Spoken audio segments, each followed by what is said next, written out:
Pernah nggak sih mendengar nasihat seperti ini dari orang tua kalian? Nak, sekolah yang benar ya, biar gampang cari kerja. Nak, belajar yang rajin ya, biar mudah nyari kerja. Dari SD, SMP, sampai SMA kalimat itu terus berulang. Ada yang relate gak sama kalian? Tapi, pernah nggak kalian berpikir, kenapa orientasi pendidikan selalu diarahkan untuk menjadi pekerja? Apa nggak ada yang salah dengan pola pikir seperti ini?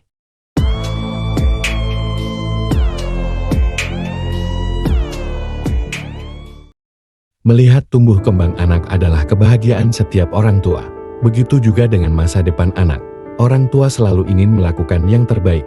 Orang tua selalu memberikan dukungan, baik itu motivasi maupun nasihat, agar setelah lulus sekolah, anak bisa langsung mendapatkan pekerjaan. Pertanyaannya, dari mana pola pikir itu muncul?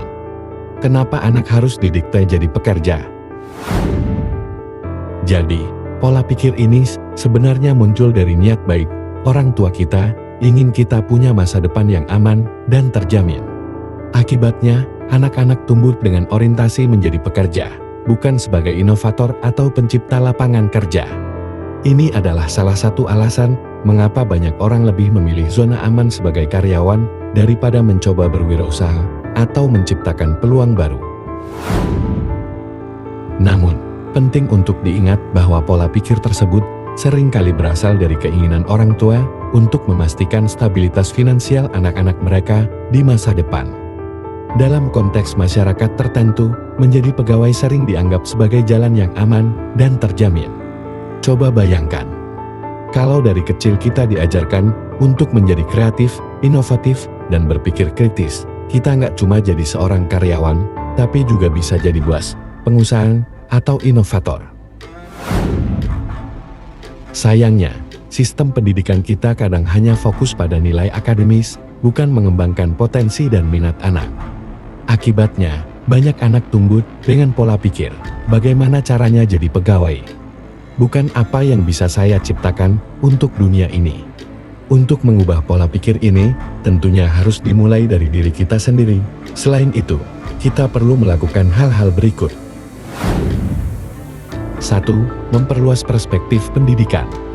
Pendidikan harus mengajarkan kemandirian, kreativitas, dan kemampuan berpikir kritis, sehingga anak-anak merasa percaya diri untuk mengambil risiko dan menciptakan sesuatu yang baru. Ajarkan anak untuk tidak takut gagal belajar, untuk mencoba hal-hal baru, dan keluar dari zona nyaman. Dengan begitu, pola pikir anak akan berkembang lebih baik. 2. Mengajarkan konsep kewirausahaan sejak dini. Ajarkan anak-anak bahwa mereka tidak hanya bisa bekerja untuk orang lain, tetapi juga bisa menciptakan pekerjaan untuk diri sendiri dan orang lain. 3. Dukung minat anak dan menerima hasil akhir. Orang tua harus selalu mendukung apa yang menjadi kemauan anak. Selagi itu positif, apapun minatnya, dukungan dan support orang tua sangatlah penting. Namun perlu diingat, orang tua juga harus menerima proses belajar, bukan semata-mata hasil akhir berupa pekerjaan. 4. Memberikan contoh nyata. Berikan penjelasan kepada anak-anak mengenai kisah sukses para wirausahawan atau inovator. Ini dapat membangun pola pikir bahwa menciptakan lapangan kerja adalah sesuatu yang mungkin dan layak dicapai. Dengan syarat harus kerja keras dan sungguh-sungguh, selagi ada kemauan apapun bisa diraih. Saatnya kita ubah mindset ini.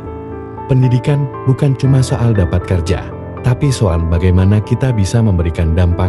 Kita nggak hanya bisa jadi bagian dari sistem, tapi kita bisa menciptakan sistem yang lebih baik. Dengan begitu, generasi mendatang akan tumbuh dengan mentalitas yang lebih beragam, bukan hanya sebagai pekerja, tetapi juga sebagai pencipta, inovator, dan pemimpin. Jadi, buat kalian yang menonton video ini, yuk mulai berpikir besar. Beranilah bermimpi untuk menciptakan sesuatu yang bermanfaat bagi banyak orang. Jika kalian punya pendapat lain, drop di kolom komentar. Dan jangan lupa like dan subscribe.